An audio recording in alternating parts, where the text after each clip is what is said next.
सभी को नमस्कार। और आज जो नवंबर महीने की जो हम लोग की आधा दिन की जो टेक्निकल ट्रेनिंग है उसका हम लोगों का आज इसको शुरुआत करते हैं इसकी। सर्वप्रथम मैं इसमें हमारे जो पूर्व मुख्य तकनीकी अधिकारी इंजीनियर एस के शर्मा को उनको यहाँ पे इनवाइट करूंगा।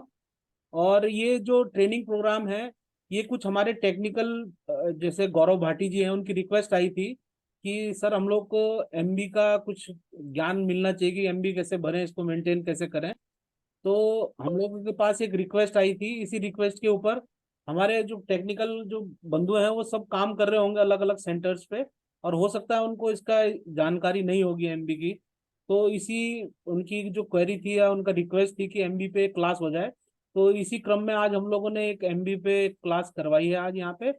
और हमारे जो विद्वान शर्मा जी हैं, हमारे इंजीनियर हैं, हमारे यहाँ से रिटायर हुए हैं और संभवतः सब चीज़ों की इनको बहुत भली भांति जानकारी है। तो उनको आज हम लोगों ने स्पेशल इनवाइट किया था कि इनका जो आप लोगों की कुछ क्वेरीज है इसको एमबी को भरने की या इसको कैसे हम लोग भरें इसको आगे और मेंटेन कैसे करें इसको।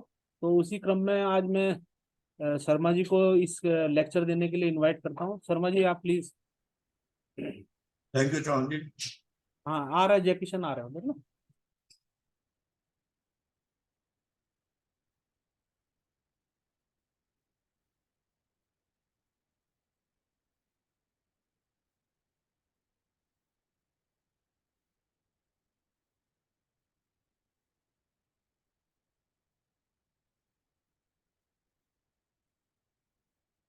Slide is visible sir.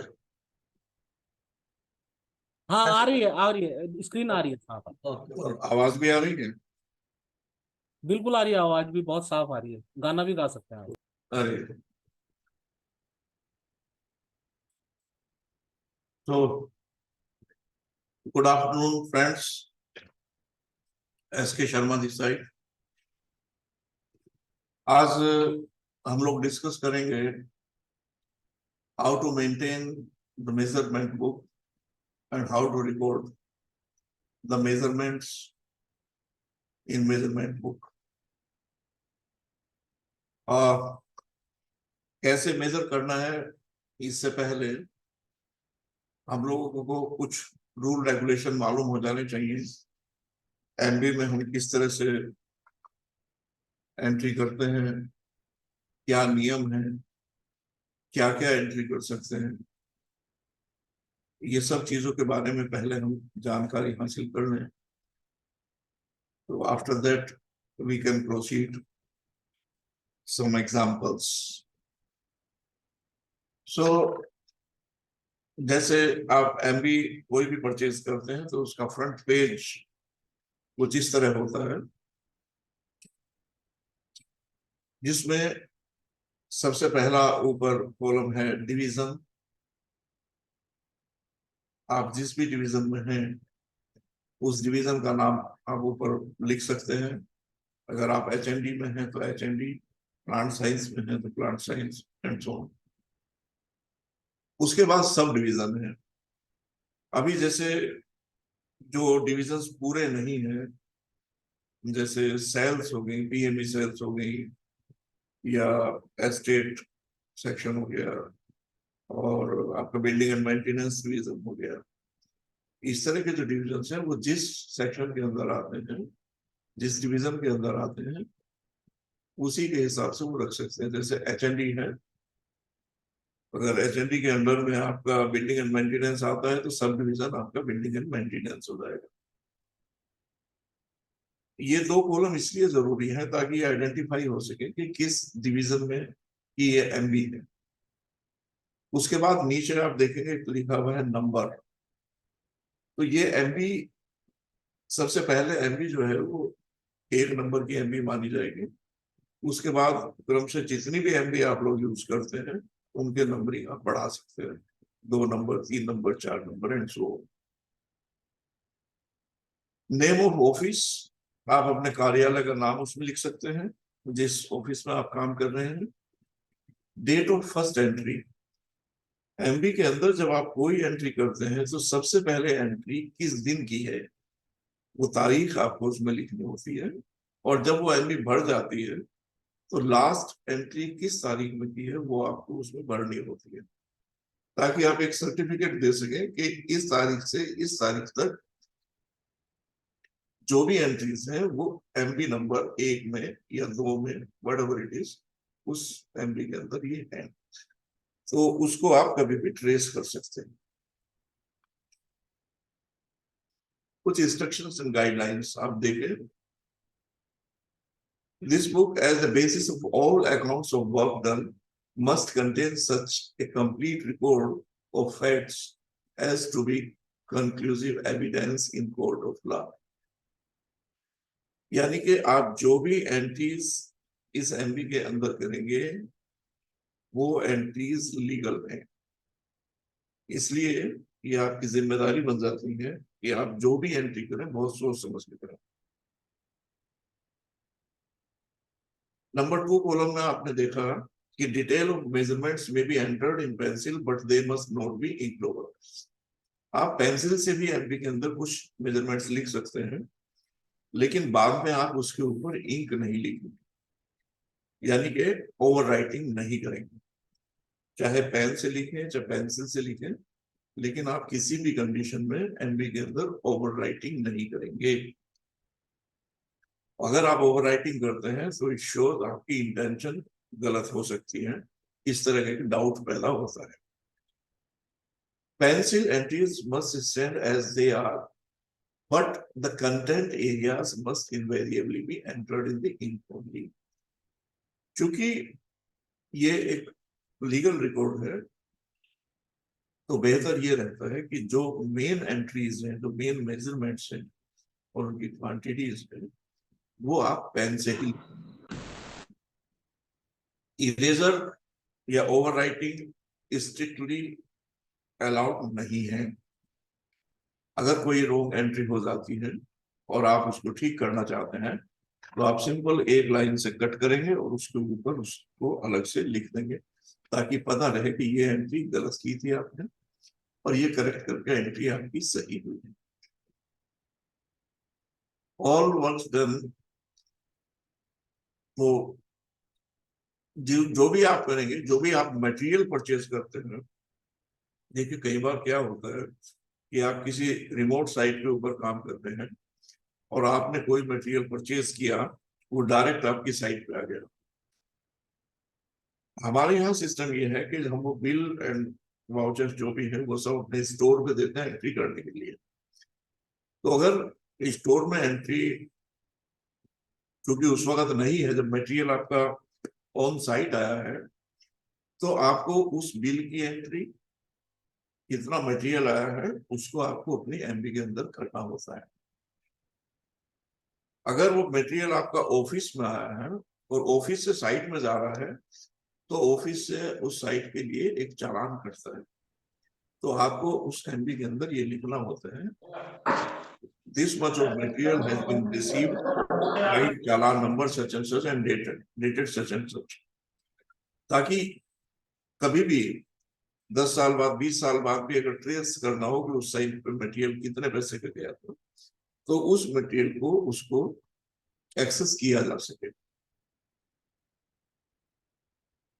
हर बड़े काम के लिए एक सेपरेट एमबी रखी जानी चाहिए। अब ये चूंकि जैसे बिल्डिंग वर्क्स हो गए, मान लो इंस्टीट्यूट की बिल्डिंग बनानी है पूरी, तो उसमें इतनी एंट्रीज हो जाएंगी कि एक छोटी एमबी में एमबी उसमें भर जाएगी, एक या 2-3 एमबी भी भर सकती है। तो जो भी बड़े काम हैं उनके लिए हमको अलग मेजरमेंट बुक रखनी पड़ती है, लेकिन चूंकि इस इंस्टीट्यूट में हम इतने बड़े काम नहीं करते, तो हम एक ही एमबी के अंदर कई एंट्रीज कर सकते हैं।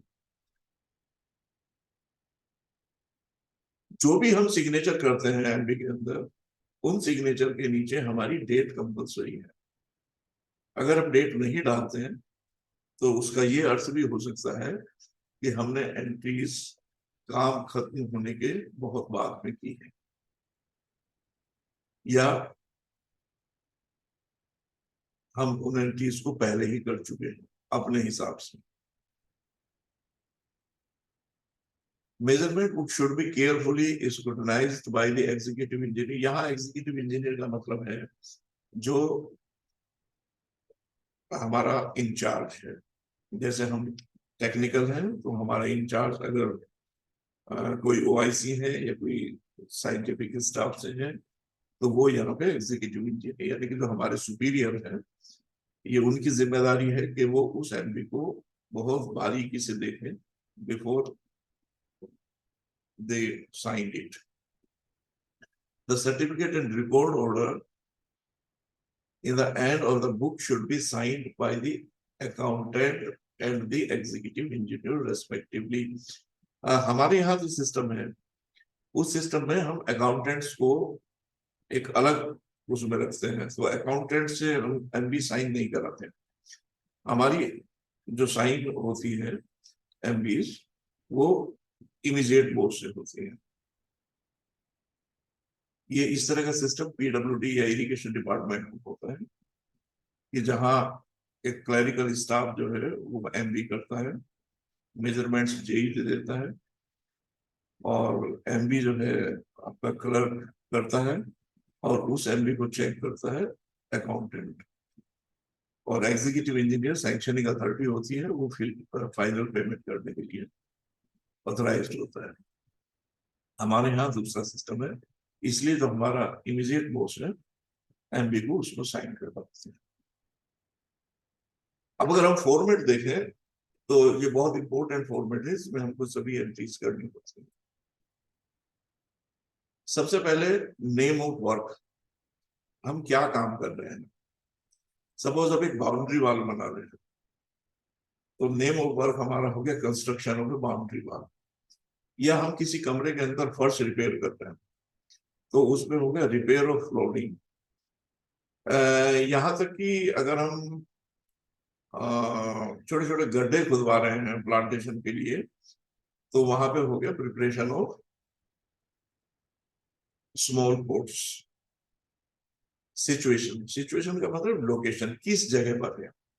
आजकल हम लोग बहुत एडवांस हो गए, हम लेटीट्यूड लॉन्गिट्यूड भी डाल सकते हैं, लेकिन सिचुएशन का मतलब है कि एग्जाम्पल आप देहरादून में काम कर रहे हैं तो आप देहरादून में किस जगह काम कर रहे हैं।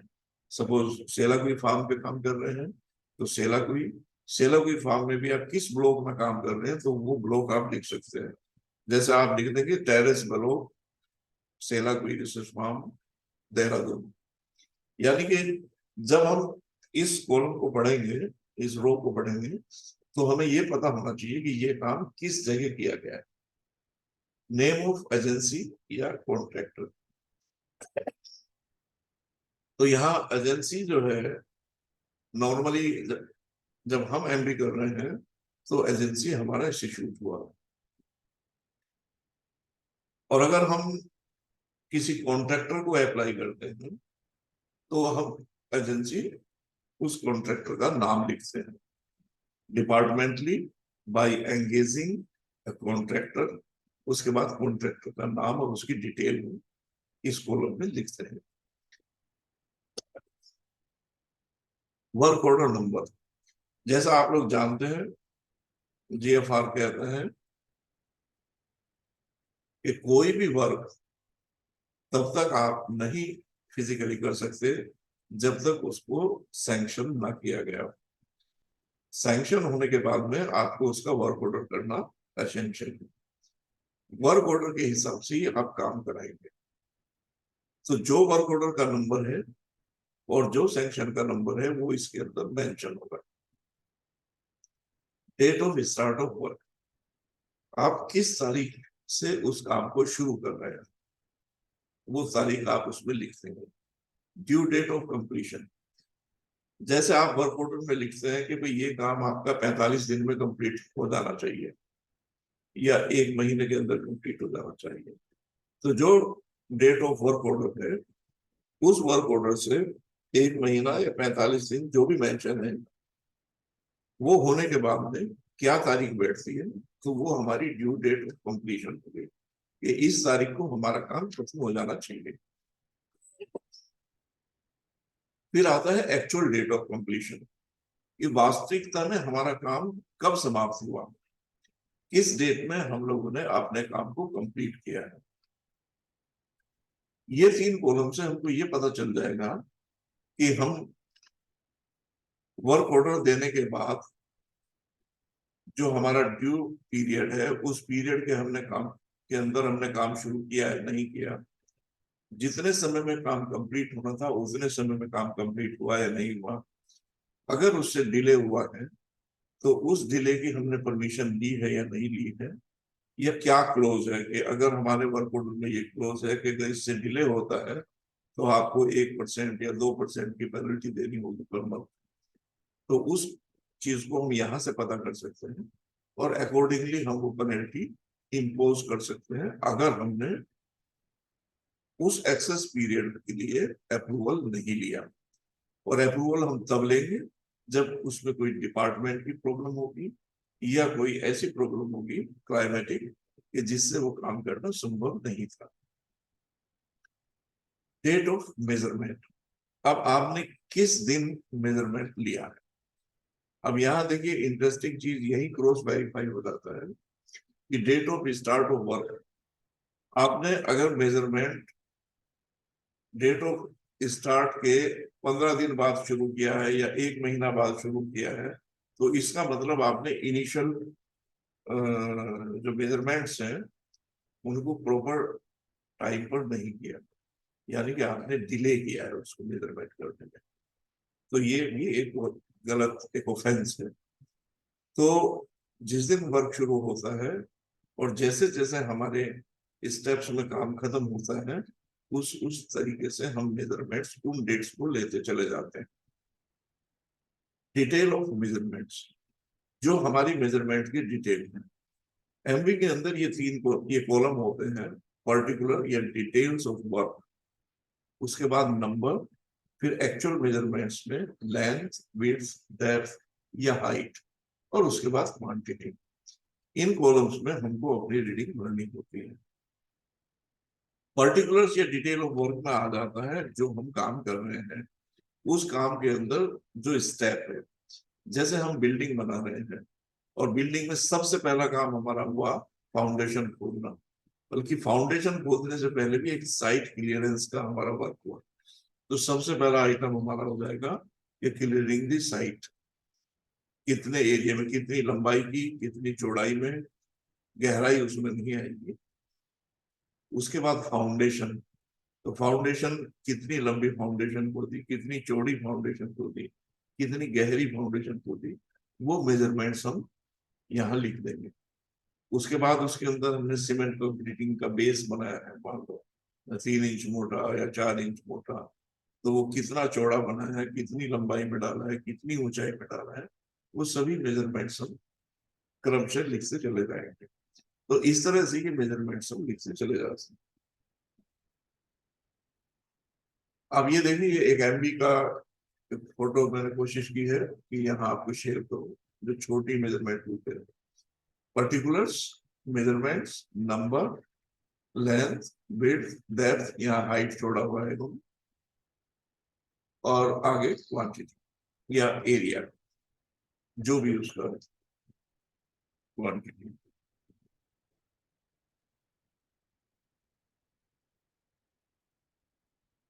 कुछ और चीजें देख लेते हैं। Measurement of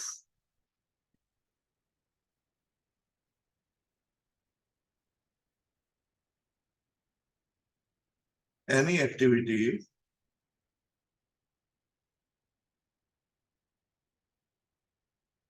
is very important as it indicates the actual quantity of work involved for various items of work. Measurement should be recorded activity-wise for each item of work. The work should be measured as per progress of work under the following categories. कौन सी categories है? Below the bed और beneath the surface activities. जैसे earthwork excavation है, आपने आज खुदाई की foundation की, उसके बाद उसके ऊपर आपने फाउंडेशन भर दी, तो जब फाउंडेशन भर दी तो तब आप उस मेजरमेंट को नहीं ले पाएंगे कि कितनी गहराई आपने उसकी की है। तो इसलिए इस मेजरमेंट को आपको तभी लेनी है जब ये खुदाई का प्रोसेस चल रहा है। लेइंग ऑफ कंक्रीट, आपने उसके अंदर जो कंक्रीटिंग डाली है 3 इंच मोटी डाली है, 4 इंच मोटी डाली है, ये भी आपको तभी पता चलेगा जब डाली गई है। अगर इसके ऊपर आपने ब्रिक वर्क कर दिया है तो आपको पता नहीं चलेगा कि आपने कितनी मोटी कंक्रीटिंग की है। तो इसलिए जिस वक्त कंक्रीटिंग डाली जा रही है उस वक्त आपको इसको मेजर करना होता है। जमीन से नीचे जो ब्रिक मशीनरी वर्क या स्टोन मशीनरी वर्क किया है, एक बार मिट्टी भरने के बाद में आपको पता नहीं है कि आपने कितनी गहराई में फाउंडेशन भरी है। तो मिट्टी भरने से पहले जब ये चिनाई का काम हो रहा है, इसको तभी आपको मेजर करना होता है। तो सबसे इंपॉर्टेंट है the reinforcement should be measured separately before casting cement concrete in footings, walls, pillars, roof slabs, etc. जो आरसीसी वर्क है उसके अंदर आपने आयरन रोड डाली है, तो आप जैसे कॉलम बनाते हैं या बीम बनाते हैं, तो कंक्रीटिंग होने के बाद में आपको पता नहीं कि आपने उसमें कितना रेनफोर्समेंट डाला है, तो आप कुछ भी लिख सकते हैं बात, तो दैट इज इलीगल।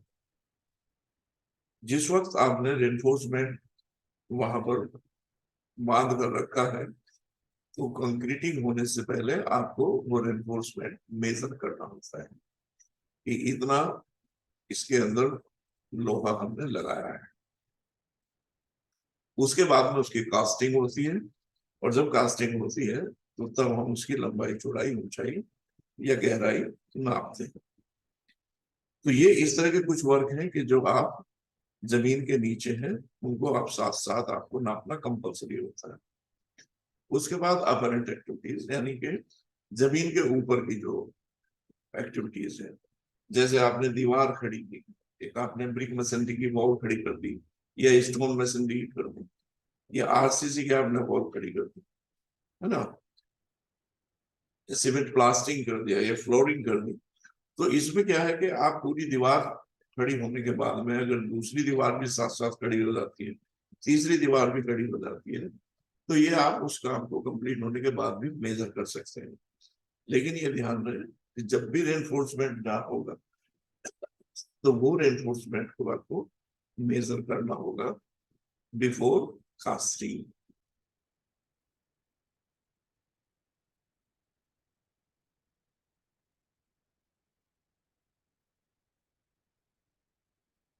की पॉइंट्स, अब जब हम मेजरमेंट्स कर रहे हैं तो हम लंबाई नाप रहे हैं, चौड़ाई नाप रहे हैं, और उसकी गहराई या ऊंचाई नाप रहे हैं।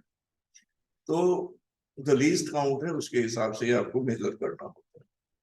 Length should be recorded up to 2 decimal places, 0.01 metre, यानी कि आप उसमें अंदाजा नहीं लगा सकते। जैसे आपने अंदाजा लगाया कि 1.01, 1 और 2 के बीच में कहीं वो आ रहा है, तो आपने अंदाजे से लिख दिया कि 5 है, 6 है या 7 है। That is wrong. तो अगर आप देखते हैं कि ये हायर साइड जा रहा है, तो ये रीडिंग आपकी 1.02 मानी जाएगी। और नॉर्मली एक चीज मैं आपको यहाँ याद दिला दूं, ये तो समझाने के लिए है ये पॉइंट। अदरवाइज जब भी आप मेजर करते हैं, तो जैसे आप 1.12 सेंटीमीटर आया और 2 सेंटीमीटर से कुछ कम है, तो उस कम को आप 1.1 सेंटीमीटर ही नापेंगे, 1.2 मत, थोड़ा कम ही नापना ठीक होता है। Area should be recorded up to 2 decimal places. अब जैसे एरिया है, आपने मल्टीप्लाई की दो फिगर, लेंथ और विड्थ, तो मल्टीप्लीकेशन करने के बाद में सपोज वैल्यू आती है 23.464, तो आप इसको 23.46 लिख सकते हैं। इसी तरह वॉल्यूम में लेंथ, विड्थ और डेप्थ या हाइट का जब मल्टीप्लीकेशन आप करते हैं, तो उस वक्त अगर वैल्यू कुछ इस तरह आ जाए 3 फिगर में डेसिमल के बाद 5.488 सपोज आती है, तो आप उसको लिखेंगे 5.49 क्यूबिक मीटर। सिविल इंजीनियर्स के लिए या जो इस तरह की मेजरमेंट्स कर रहे हैं बिल्डिंग की, उनके लिए कुछ पॉइंट्स हैं डिडक्शन के लिए, कितना डिडक्शन करना चाहिए कितना नहीं करना चाहिए। ये थोड़ा ज्यादा गंभीरता से समझने वाली बात है। For opening less than 0.5 square metre no deduction should be made. माने जैसे आप कोई दीवार को मेजर कर रहे हैं, उसकी लंबाई सपोज 3 मीटर है, ऊंचाई उसकी 3 मीटर है, तो उसकी लंबाई और ऊंचाई को मल्टीप्लाई करेंगे तो 9 स्क्वायर मीटर हो गया। फिर डेप्थ से मल्टीप्लाई करेंगे, विड्थ से मल्टीप्लाई करेंगे, तो उस तरह उसका वॉल्यूम ऑफ अर्थवर्क आ गया। अब जब आप डिडक्शन आपको करना होता है उसमें, तो इसमें लिखा कि डिडक्शन 0.5 स्क्वायर मीटर से कम अगर एरिया है तो आप उसको डिडक्ट नहीं करेंगे। यानी कि अगर उसमें ओपनिंग है एक 0.3 मीटर इंटू 0.15 मीटर, इनको मल्टीप्लाई करेंगे तो एरिया आता है आपका 0.5 स्क्वायर मीटर से कम। तो आप उसको उसमें से माइनस नहीं करेंगे, आप पूरा ही लिख देंगे।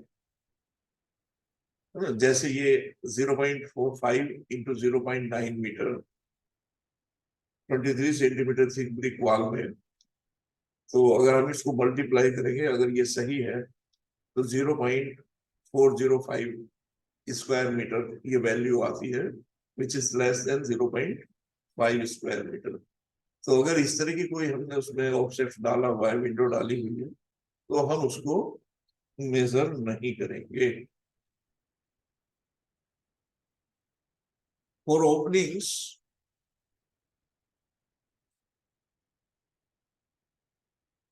more than 0.5 square meter but less than 3 square meter, half of the deduction should be made from the quantity calculated. यहाँ मैं आपको एक चीज बता दूं, ये जब ब्रिक वर्क करेंगे तो ब्रिक वर्क में तो डिडक्ट होगी, लेकिन जब हम उसके ऊपर प्लास्टरिंग करेंगे, जब हम एरिया उसका मेजर करेंगे, तब ये डिडक्शन नहीं होगी। तो अगर हमारी 0.5 स्क्वायर मीटर से ज्यादा बड़ी ओपनिंग है और 3 स्क्वायर मीटर से कम है, तो उसका हाफ डिडक्ट करेंगे। यानी कि अगर मल्टीप्लीकेशन करने के बाद में सपोज 1.6 स्क्वायर मीटर एरिया आता है, तो हम उसका हाफ यानी कि 0.8 स्क्वायर मीटर को ही डिडक्ट करेंगे।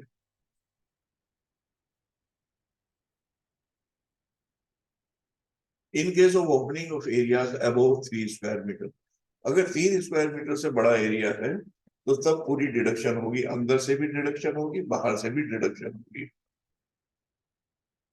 जो जेम्स सील्स इत्यादि है, उनको आपको अलग से मेजर करना पड़ेगा और ऐड करना पड़ेगा। जैसे ये फिगर आपको दिखाई गई है, एक विंडो है, इस विंडो में जो ये टर्म्स हैं, जेम्स, सोकेट, सिल, है ना,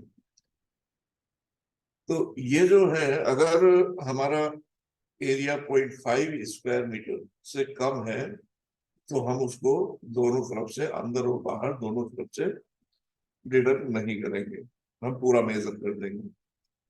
अगर ये 0.5 से 3 स्क्वायर मीटर के बीच में है, तो इसका हाफ डिडक्ट करेंगे, यानी कि एक साइड, या तो अंदर या तो बाहर। यहाँ एक चीज और ध्यान देने वाली बात है, सपोज बाहर आपने प्लास्टर किया हुआ है 12 mm, अंदर आपने प्लास्टर किया हुआ है 15 mm, तो दो अलग अलग चीज हो गई। तो उस केस में आप 12 mm को आधा और अंदर से मेजर करेंगे 15 mm को आधा, तो आधा वो और आधा बाहर से, इन दोनों को डिडक्ट कर देंगे।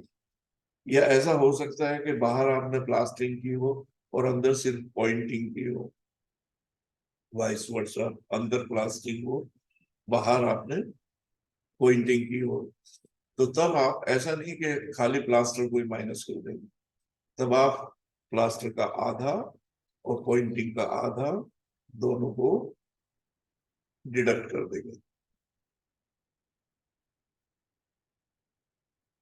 I think this is clear. Units कोई भी मेजरमेंट करने के लिए हमको सबसे पहले यूनिट्स का मालूम होना चाहिए कि ये चीज किस यूनिट में मेजर होगी। ये जो हम मेजर कर रहे हैं उसमें क्या क्या चीजें किस तरह से हमको मेजर करना। तो जैसे मास है, बड़ा मास है, बड़े वॉल्यूम्स है ना, ये मोटी चीजें हैं। नॉर्मली उन चीजों को हम वॉल्यूम्स में मेजर करते हैं, यानी उनकी यूनिट क्यूबिक मीटर होती है। Cubic metre means length in metre, width in metre, height या डेप्थ इन मीटर। जब तीनों को मल्टीप्लाई करेंगे तो वैल्यू आएगी क्यूबिक मीटर के अंदर। जैसे 3 मीटर ऊंची, 2 मीटर लंबी और 1 मीटर चौड़ी कोई स्ट्रक्चर है, तो 3 × 2 × 1 यानी कि 6, और ये सब की यूनिट है मीटर, तो 6 क्यूबिक मीटर हो जाएगा। अगर सेंटीमीटर आप रखते हैं तो ये 6 सेंटीमीटर क्यूब हो जाएगा। बट नॉर्मली हम क्यूबिक मीटर्स में मेजर करते हैं। जो पतली चीजें होती हैं, जो सरफेस वर्क होते हैं, उनको हम स्क्वायर यूनिट्स में लेते हैं। जैसे हम सरफेस को क्लीन कर रहे हैं, घास काट रहे हैं किसी सरफेस के ऊपर से, तो उस केस में हम उसका वॉल्यूम मेजर नहीं करते, तब हम उसको एरिया में मेजर करते हैं, यानी कि उसकी लंबाई और उसकी चौड़ाई दोनों को मल्टीप्लाई करते हैं तो एरिया आ जाता है। तो एरिया की यूनिट आपको स्क्वायर मीटर में। और अगर कोई चीज लंबाई में ज्यादा है और पतली है, तो तब हम नॉर्मली उसकी यूनिट रनिंग्स में लेते हैं, यानी कि रनिंग मीटर में लेते हैं। जैसे पाइप है, आपने पीवीसी पाइप खरीदा, 1 नंबर पीवीसी पाइप है, 6 मीटर लंबा है और 3 इंच डायामीटर है, तो उसको जब हम मेजर करेंगे तो उसकी मेजरमेंट यही रहेगी, 3 इंचेस डाया पीवीसी पाइप, आगे लंबाई 3 मीटर या 6 मीटर या 10 मीटर।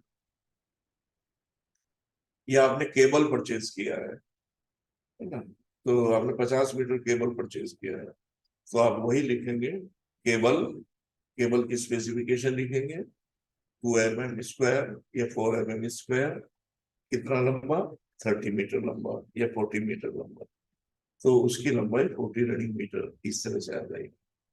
तो फिक्चर्स है जैसे नट बोल्ट, आपने टॉवर बोल्ट है ना, इस तरह की जो आइटम्स आप लगाते हैं, हैंडल लगाते हैं, तो इनको आप जब मेजर करते हैं तो इनको यूनिट्स, इनकी यूनिट्स जो है वो नंबर है, यानी कि कितने नंबर हैं कि हमने इस दरवाजे के अंदर 4 हैंडल्स लगाए, तो fixing of handles indoor 4 numbers. इस तरह से हम लोग इनको मेजर करते हैं। कुछ और यूनिट्स देख लेते हैं, चीजों को समझ लेते हैं।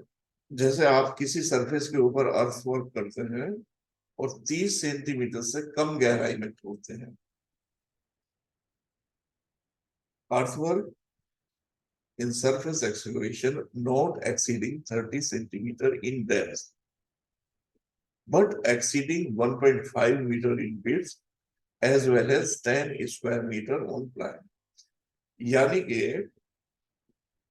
30 सेंटीमीटर से कम डेप्थ खोद रहे हैं और उस सरफेस की चौड़ाई आपकी 1.5 मीटर से ज्यादा है, और जब हम उस जितने एरिया की खुदाई कर रहे हैं उसका एरिया 10 स्क्वायर मीटर से ज्यादा है, तब उसकी यूनिट स्क्वायर मीटर होगी। जैसे सपोज हम कबड्डी का फील्ड बनाते हैं, उबड़ खाबड़ आपका जमीन है, तो आप क्या करते हैं, उसको फावड़े से ब्रेस करते हैं, तो जो उसकी एक्सकवेशन की डेप्थ है वो 30 सेंटीमीटर से कम है, चौड़ाई उसकी सपोज 6 मीटर है, लंबाई उसकी सपोज 12 मीटर है, तो एरिया उसका 72 स्क्वायर मीटर हो गया। यानी कि depth not exceeding 30 centimetre, width exceeding 1.5 meter, and total area exceeding 10 square meter. Earthwork in excavation by mechanical means या hydraulic excavator या manual means, किसी भी तरीके से खुदाई करना, over areas exceeding 30 centimetre in depth, 30 centimetre से अगर हम ज्यादा खुदाई करते हैं, 1.5 metre in width as well as 10 square meter on plan, ये विद इन भी हो सकता है और ये एक्सीड भी हो सकता है, मोर देन 1.5 भी हो सकता है, विद इन 1.5 भी हो सकता है, विद इन 10 स्क्वायर मीटर भी हो सकता है, मोर देन 10 स्क्वायर मीटर भी हो सकता है। But if depth is exceeding 30 centimetre, then that area will be measured in volume, that is cubic metres. उसकी लंबाई मेजर करनी पड़ेगी, चौड़ाई मेजर करनी पड़ेगी, प्लस डेप्थ मेजर करनी पड़ेगी। तीसरे नंबर पे देखें, excavating trenches of required width for pipes, cables, including excavation for sockets and dressing of sides, rhyming of bottoms. माने जब हम कोई ट्रेंच खोद रहे हैं किसी पाइप के लिए, हमको सपोज पाइपलाइन ले करनी है या केबल ले करना है, इलेक्ट्रिक केबल ले करना है, तो जब उसकी खुदाई करते हैं तो उसकी विड्थ नॉर्मली 1.5 मीटर से कम होती है। माने तो 30 सेंटीमीटर से 45 सेंटीमीटर विड्थ रखते हैं, लेकिन डेप्थ जो है वो 30 सेंटीमीटर से ज्यादा रखते हैं, लेकिन लंबाई उसकी बहुत ज्यादा हो जाए, तो उस केस में हम उसका वॉल्यूम मेजर ना करके हम उसकी लंबाई मेजर करते हैं।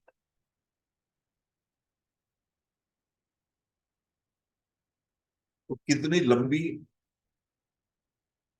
ट्रेंच हमने बनाई है उसकी लेंथ मेजर करते हैं, क्योंकि उसके अंदर जो पाइप और केबल है उसको भी हम लंबाई में ही मेजर कर रहे हैं। चौथा पॉइंट है surface dressing of the ground including removing vegetation and inequalities not exceeding 15 centimetre deep and disposal of rubbish. माने जब हम कहीं भी किसी भी साइट के ऊपर काम करते हैं तो हम सबसे पहले क्या करते हैं कि उस साइट को क्लियर करते हैं। तो साइट क्लियर करने में क्या है, हल्का फुल्का घास, हल्की फुल्की अंडोलेशन, उन सबको नॉर्मलाइज करके एक लेवल्ड जगह बनाते हैं। तो उसमें सामान्यतः जो डेप्थ ऑफ एक्सकवेशन है वो 15 सेंटीमीटर से भी कम होती है। तो इस आइटम में भी आप सिर्फ लंबाई और चौड़ाई मेजर करेंगे, यानी एरिया मेजर करेंगे, तो यूनिट आपकी होगी स्क्वायर मीटर। फिर सपोज आप कोई खेत प्लो करना चाह रहे हैं, ploughing the existing ground to a depth of 15 centimetre to 25 centimetre, इतना ही फ्लो होता है। तो इस यूनिट को भी, because it is less then 30 centimetre और एरिया इसका मोर देन 1.5 मीटर विड्थ है और 10 स्क्वायर मीटर से ज्यादा एरिया है, तो इसकी यूनिट आप स्क्वायर मीटर में रखेंगे। अच्छा, जैसे आप छोटी मोटी नर्सरी लगाते हैं, प्लांटेशन करते हैं छोटी मोटी, तो excavating holes more than 0.10 cubic metre and up to 0.5 cubic metre, तो उस केस में आप उसका वॉल्यूम मेजर करने के बजाय आप उनको नंबर में उनकी यूनिट रख सकते हैं।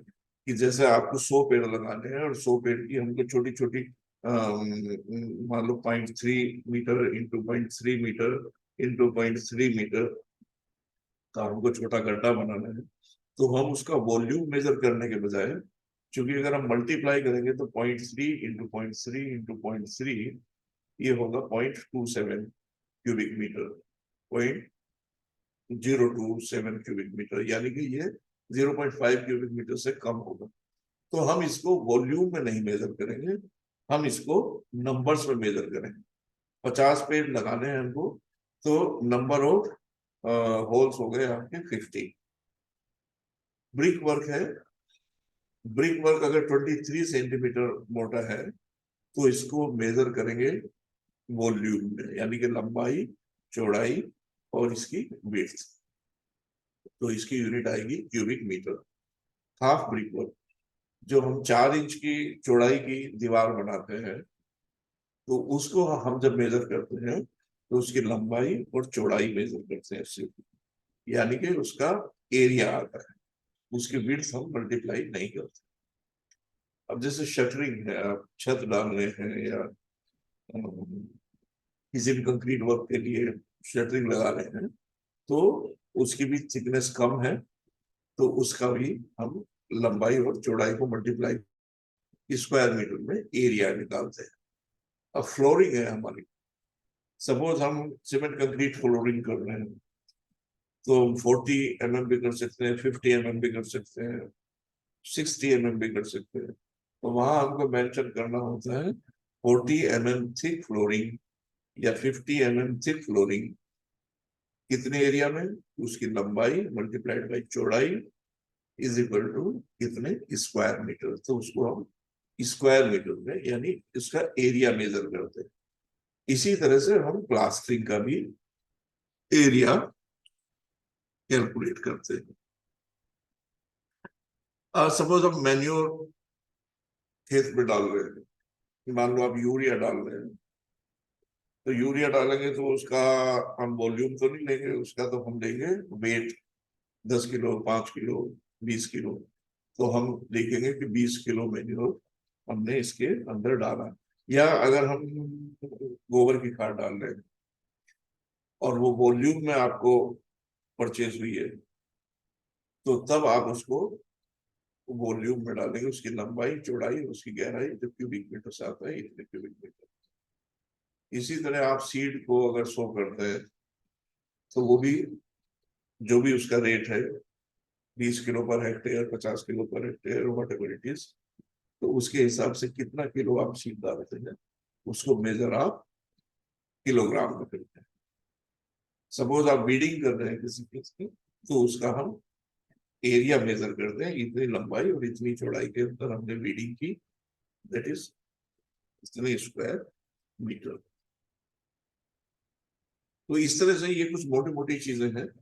आप और जब आप प्रैक्टिस करेंगे तो और भी बहुत सब आइटम आएंगे, तो आप उनकी यूनिट्स उसी हिसाब से देख लेंगे।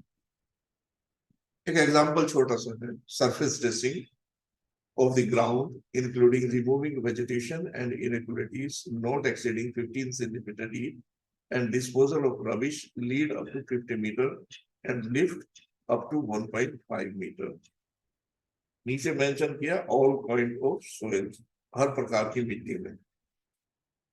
कई जगह हम लिखते हैं कि इन हार्ड रॉक्स या ऑर्डिनरी सोइल, तो अलग अलग तरह की सोइल कंडीशंस होती हैं। तो सपोज ऊपर हमारा एक एरिया है 45 मीटर लंबा है और 20 मीटर चौड़ा है, तो जब हमने उसको मेजर किया तो एक नंबर, एक सेकंड, हेलो, हाँ ठीक।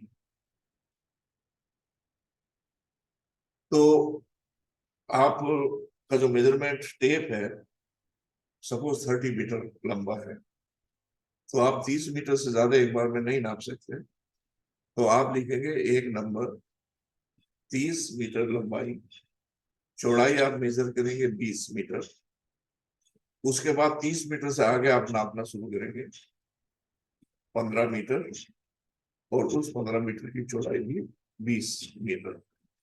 अगर आपका फीता 15 मीटर का है, तो आप लिखेंगे 15 metre multiplied by 15 metre plus 5 metre, उसको 2 बार मेजर करेंगे, और फिर 15 मीटर बाई 15 प्लस 5 मीटर, फिर 15 मीटर 15 प्लस 5 मीटर। तो क्योंकि आप अगर पूरा मेजर कर देते हैं, पूरा लिख देते हैं कि 45 मीटर आया है, तो इसका मतलब ये हुआ कि आपने जो नापा उसको मेजर नहीं किया, उसको रिकॉर्ड नहीं किया। मेजर तो किया लेकिन रिकॉर्ड नहीं किया।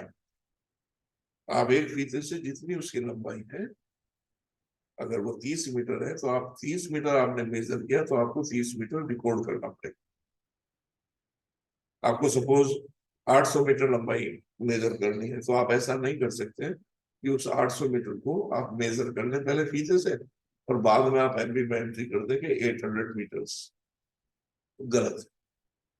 तो आपकी जो भी मेजरमेंट टेप की लंबाई है वो चाहे आपको 10 बार लिखनी पड़ती है चाहे 20 बार लिखनी पड़ती है,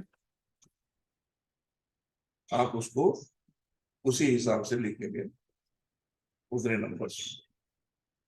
और उसके बाद में आप नीचे सर्टिफाई करेंगे verified that measurements have been done by me या टेकन बाय मी। और ये लिखने के बाद में आप उसके नीचे अपने सिग्नेचर करेंगे, सिग्नेचर के नीचे डेट डालेंगे। उसके बाद में जो आपका इंचार्ज है वो इंचार्ज उस मेजरमेंट को वेरीफाई करेगा कि हाँ जो मेजरमेंट्स आपने की है वो ठीक है, तो नीचे लिखेंगे वो कि मेजरमेंट्स चेक बाय मी और अपने डेटेड सिग्नेचर करेंगे। एक छोटा सा दूसरा एग्जांपल देखें। सपोज आप टॉप ड्रेसिंग कर रहे हैं यूरिया से और आपका रेट है सपोज 20 kg पर हेक्टेयर। आपके खेत का एरिया है 50/20 यानी कि 1000 स्क्वायर मीटर। तो आप मेजर करेंगे 50 मीटर इंटू 20 मीटर यानी कि 1000 स्क्वायर मीटर। रिमेंबर अगर आपका टेप 30 मीटर का है तो यहाँ आप लिखेंगे 30 मीटर इंटू 20 मीटर फिर 20 मीटर इंटू 20 मीटर। लेकिन अगर 50 मीटर का आपका टेप है तो आप सीधा लिख लेंगे 50 मीटर इंटू 20 मीटर या जो भी मेजरमेंट्स है। अब जो आपका एरिया आ रहा है उस एरिया को जो आपका प्रेस्क्राइब्ड रेट है जैसे 20 kg पर हेक्टेयर है, यहाँ 1000 स्क्वायर मीटर है तो 1000 स्क्वायर मीटर को आप हेक्टेयर में कन्वर्ट करेंगे और हेक्टेयर में कन्वर्ट करने के बाद में उसको जो रेट है उससे मल्टीप्लाई करके लिख देंगे 2 kg। नीचे वेरीफाई कर देंगे that measurements have been done by me, taken by me, and 2 kg of urea was consumed. नीचे सिग्नेचर कर देंगे। नॉर्मली आप देखते होंगे हम स्टोर में इंडेंट करते हैं और मटेरियल ले लेते हैं। अब वो मटेरियल हमने खेत में डाला या नहीं डाला ये हम जानते हैं, ये हमारे लेबर जानते हैं। 15 दिन बाद, 1 महीने बाद, साल भर बाद हम भूल जाते हैं। अब मान लो 3 महीने बाद हमारी क्रॉप जो है वो फेल है और तब आपके ऊपर कोई एलिगेशन करते हैं आपने इसमें प्रॉपर क्रॉप ड्रेसिंग नहीं की, तो आपके पास कोई जस्टिफिकेशन नहीं है। बट अगर आपने कहीं भी रिकॉर्ड किया हुआ है तो आप दिखा सकते हैं कि देखिए हमने ये सब किया था। And that was duly verified by the boss in charge। तो जो भी हम मटेरियल स्टोर से लेते हैं उस मटेरियल को हम जब कंज्यूम करते हैं तो वो मेंशन होना चाहिए कि हम कहाँ पे कंज्यूम कर रहे हैं और किस तरह से कंज्यूम करने चाहिए। नॉर्मली इन चीजों का हम लोग रिकॉर्ड नहीं रखते। कभी कभी हम एक डायरी बना लेते हैं, उस डायरी में लिख लेते हैं, महीने बाद और साल भर बाद 2 साल बाद वो डायरी हो जाती है, खत्म हो जाती है। और अगर कोई पूछने लगे कि आपने 2012 में कितना यूरिया डाला था दिखाइए रिपोर्ट, तो आप नहीं दिखा सकते। बट चूंकि मेजरमेंट बुक आपकी परमानेंट रिकॉर्ड है, लीगल रिकॉर्ड है, इसको आपको संभाल कर रखना होता है। जब आप ट्रांसफर हो जाते हैं, रिटायर हो जाते हैं, तो आपको सबमिट करना होता है वापस डिपार्टमेंट को। ये जो नेक्स्ट है आपको उसको हैंड ओवर करना होता है, तो तब उस मेजरमेंट को वहां से आप चेक कर सकते हैं। अब जैसे प्लांट साइज में आपको प्लांटेशन करनी है, excavating holes more than 0.1 cubic metre and up to 0.5 cubic metre. यहाँ आप जब मेजरमेंट लिखते हैं तो आपको साइज मेंशन करना होता है कि किस साइज के हम पिट्स बना रहे हैं। तो यहाँ आपने लिखा 0.45 मीटर, 0.45 मीटर इंटू 0.3 मीटर, ये साइज का या जो भी आपका साइज है। अगर इन तीनों की मल्टीप्लाई करने के बाद में it is less than 0.5 cubic metre, तो ये यूनिट नंबर्स में आएगी। बट अगर it is more than 0.5 cubic metre, तब ये यूनिट क्यूबिक मीटर्स में आएगी। तब ये जो वैल्यू है 0.45 मीटर, 0.45 मीटर, तब इसको हमको लेंथ, विड्थ और डेप्थ के कॉलम में लिखना होता है। तो इस तरह से अगर आपने होल्स बनाए 40 नंबर, तो आप लिख देंगे 40 numbers verified that measurements have been done by me and 40 number of bits were excavated, और नीचे ड्यूली साइन कर दिया। तो इस तरह से आपके जो रिकॉर्ड है वो रिकॉर्ड मेंटेन हो जाता है। जब हम इंजीनियरिंग की बात करते हैं, कोई कंस्ट्रक्शन हम अगर कर रहे हैं, उस वक्त जो भी हमारी मेजरमेंट्स हैं वो रेगुलर बेसिस पे चलती है, जैसे मैंने आपको पहले बताया। और जब तक हमारा काम कंप्लीट नहीं हो जाता, तब तक हम उन मेजरमेंट्स को उनके अंदर करते रहते हैं, और लास्ट में सम करके हम उसमें मेजरमेंट्स कर देते हैं। इन सबको करने के बाद में हम लोग उसका बिल बनाते हैं। नॉर्मली लोग एब्स्ट्रैक्ट को एमडी के अंदर ही बना देते हैं, कायदे में वो अलग से बनना चाहिए एब्स्ट्रैक्ट। तो उस एब्स्ट्रैक्ट में यही है कि जैसे 40 नंबर होल्स हमने बनाए, इतना हमने डोप ड्रेसिंग कराई, इतना हमने ये करा, ये सब वो 4 आइटम एक वर्क के अंदर आते हैं। तो चारों का क्या क्या रेट हमने वर्कआउट में दिया है, वो रेट लगा के उसकी वैल्यू निकाल लेते हैं, और उसके बाद में टोटल कॉस्ट कितनी आई उसको हम वेरीफाई कर लेते हैं कि इतना अमाउंट वेरीफाई किया जाता है। मैं समझता हूँ कि जो बेसिक इंफॉर्मेशन है वो आप सभी को मिल गई होगी। अगर आपका कोई क्वेश्चन है तो प्लीज बेझिझक आप अपना क्वेश्चन पूछें। Thank you.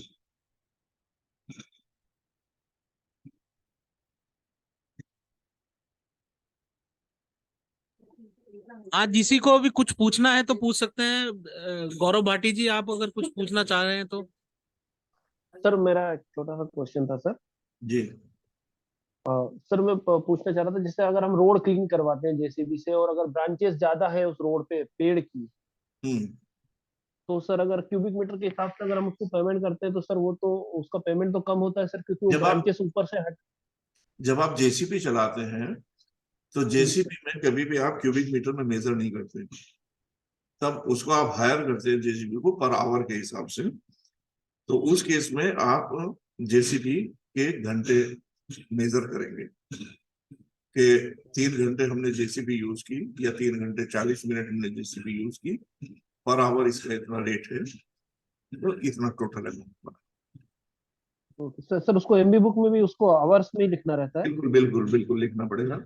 उसमें आप लिखेंगे कि क्लीनिंग ऑफ रोड्स, इतनी जितना भी एरिया है रोड का आप उसको मेंशन कर सकते हैं, 3 किलोमीटर 4 किलोमीटर, कितनी विड्थ थी रोड की, है ना, उसके अंदर झाड़ियां थी या नहीं थी, उस जो एक्चुअल सिचुएशन है फील्ड की, उस सिचुएशन को आप पर्टिकुलर्स के अंदर मेंशन कर देंगे आइटम के नीचे। उसके बाद में आप लिखेंगे कि इतने आवर्स ये हमने जीसीपी यूज की। इस एक आवर का रेट इसका 800 रुपए है, तो 4 आवर्स हमने यूज की तो इसका 3200 रुपए इसका पेमेंट होगी। तो इससे आपकी क्वांटिटी भी वेरीफाई हो गई और उसका अमाउंट भी वेरीफाई हो गया। ठीक है। Okay okay. सर एक और क्वेश्चन था सर, जैसे अगर कोई ओल्ड टैंक वगैरह हमने गिरवाया है वो भी जेसीबी के थ्रू, तो वो भी आवर में ही काउंट होगा सर? हाँ, आवर में जब जेसीबी आप यूज करते हैं तो आवर्स में, लेकिन ये ध्यान रखिए जब टैंक गिरवाते हैं या कोई भी चीज है तो उसकी स्पेसिफिकेशन पूरी होनी चाहिए। किस साइज का टैंक था, कच्चा था, पक्का था, है ना, तो वो मेंशन करना पड़ेगा। जैसे 3 मीटर बाय 2 मीटर का टैंक था, गहराई उसकी 1.5 मीटर थी, सीमेंटेड था, ब्रिक वर्क का था या स्टोन वर्क का था, या कच्चा ही था, अर्दन था, है ना, तो वो उसके अंदर मेंशन करना पड़ेगा पर्टिकुलर के अंदर कि हमने इससे ये काम कराया और ये काम कराने के हमको इतने घंटे लगे, तो वो आवर्स आप उसमें मेंशन कर देंगे। नेक्स्ट। Thank you.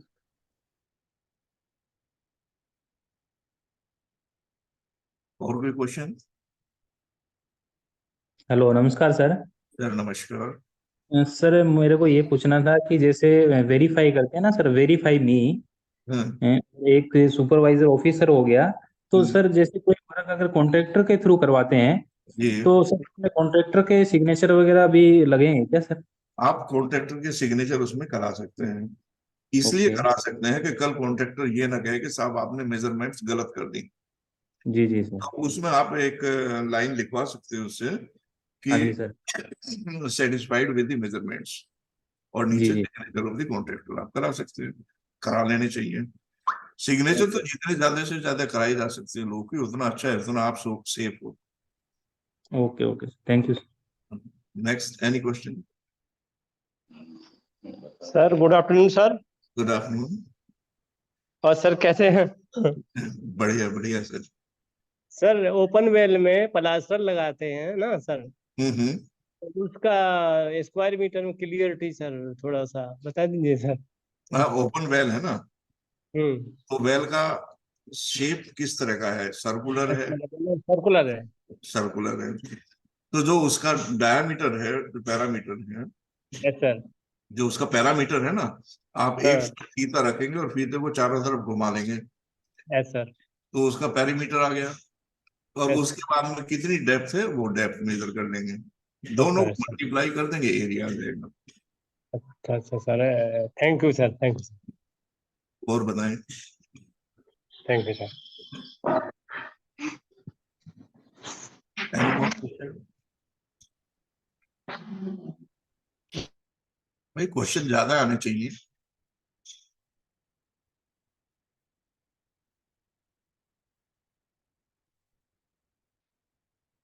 हो गए कंप्लीट क्वेश्चन या कोई और भी पूछना चाहता है?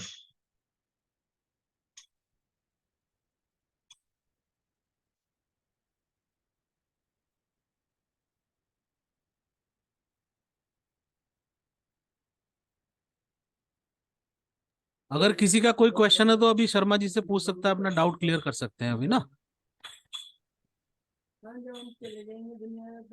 ऐसा लगता है शर्मा जी कि सबके बिल्कुल समझ में अच्छी तरह आ गया, और कोई भी जो एक दो डाउट आए थे वो आपसे उन्होंने क्लियर कर लिए हैं। बस, और तो अब ये रहा कि अब ये आज का इसको हम लोग समाप्त करते हैं आज का इसका।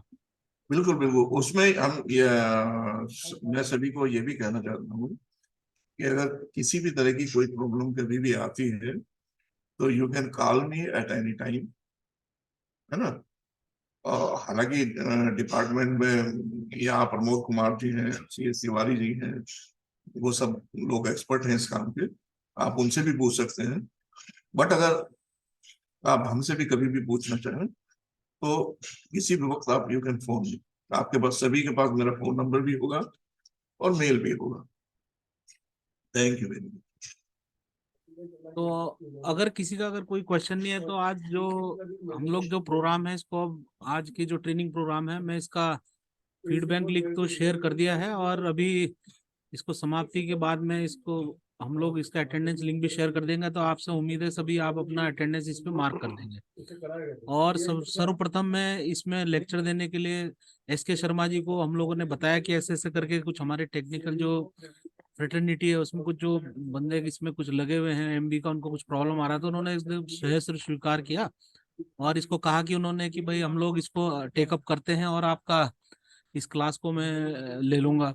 तो उनका पहले तो शर्मा जी का बहुत बहुत धन्यवाद। जब भी हम लोग उनसे आग्रह करते हैं कुछ भी क्लास लेने का तो उसको सहज स्वीकार कर लेते हैं वो, कि भाई हमारी जो टेक्निकल है उनको कुछ जो उनके पास में ज्ञान का भंडार है उससे कुछ मोती वो भी दूसरे भी चुन सकें।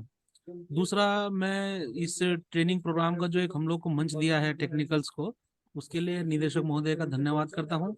और जो हमारे नोडल अफसर ट्रेनिंग है डॉक्टर बांके बिहारी जी, आज वो थे नहीं लेकिन उनकी एब्सेंस में हम लोगों ने इनको अप्रूवल लिया गया है आज की ट्रेनिंग का। तो डॉक्टर बांके बिहारी का धन्यवाद करता हूँ। और इसमें हमारे कोऑर्डिनेटर जो हैं श्री सुरेश चौधरी जी जो हैं CTO हैं यहाँ पे, और HS भाटिया जी, वो भी अपना हमेशा योगदान इसमें देते रहते हैं। और जो भी ट्रेनिंग का ये मॉड्यूल होता है, जो उसका सब्जेक्ट क्या चूज करना है, उसके लिए हम लोग को भी आपस में बैठ के हम लोग डिस्कशन करते रहते हैं। और सुरेंद्र जो हैं हमारे, उनका भी मैं बहुत बहुत धन्यवाद करता हूँ। वो भी ट्रेनिंग से हमेशा जुड़े रहते हैं। और इसके साथ ही मैं जो आपके पास में है जो अटेंडेंस का लिंक शेयर कर रहा हूँ, और शर्मा जी का और सभी आप लोगों का पुनः एक बार बहुत बहुत धन्यवाद कि आप लोग सब यहाँ पे बैठ आए और अपना जो इसका ट्रेनिंग प्रोग्राम का आप लोगों ने लाभ उठाया है इसका। तो इन्हीं सब चीजों के साथ अगर किसी का अगर कोई भी डाउट हो तो ऐसे मत सोचिए कि हम लोग के शर्मा जी हमारे बिल्कुल रीच में है। अगर आपको कोई प्रॉब्लम होती है तो मेरा मोबाइल नंबर तो संभवतः सभी सेंटर्स पे उपलब्ध है, और कोई भी होगी अगर 100% तो मैं आपको समझ सकता हूँ कि इसका आपकी जितनी भी समस्याएं होंगी इससे संबंधित, एमबी से संबंधित होंगी, तो उसका निराकरण जो है हमारे शर्मा जी कर देंगे, उसमें तो कोई संशय नहीं है। लेकिन उसके बाद भी अगर आपको इनसे कुछ कांटेक्ट में दिक्कत आती है तो आप हम लोगों से बात कर सकते हैं। तो हम लोग इनका कांटेक्ट नंबर भी संभवतः मेरे को लगता है सभी सेंटर्स के पास उपलब्ध है।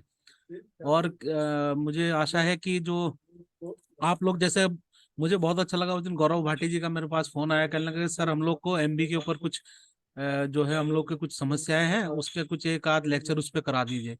तो ऐसे ही अगर आप लोग के पास में अपना भी कुछ है, आप कुछ सीखना चाहते हैं उसके बारे में भी हम लोग से कांटेक्ट करते हैं। अब आप भले ही मेरे इस पर नंबर पे ना करें, आप लोग हम लोग का जो एक IASWC ट्रेनिंग ग्रुप है हम लोग का, उसमें आप हम लोग के साथ शेयर कर सकते हैं।